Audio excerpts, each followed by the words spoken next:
Welcome to grease super spare centre. दोस्तों आप देख सकते हैं ये आपका 8 HP का रेडी वाटर वाला इंजन है जिसमें 6W85 का आपका राइस सोलर लगाया हुआ है, जिसका काफ़ी अच्छा सक्सेस रेट है आपका। जिसमें आप देख सकते हैं ये आपका 1 लीटर डीजल में लगभग 1.5 घंटा आपको माइलेज देता है। 350 किलो से ऊपर का इसका प्रोडक्शन होने वाला है।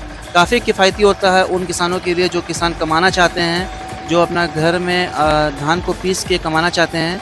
और आप देख सकते हैं ये सिंगल बेल्ट का पुल्ली में चलता है आपका, जिसमें आपका 20 सीरीज का बेल्ट मोटर लगता है। तो इसी तरह का अगर आपको राइस मिल लेना है तो नीचे नंबर पर संपर्क करें या विजिट करें grease super spare centre Manoharpur.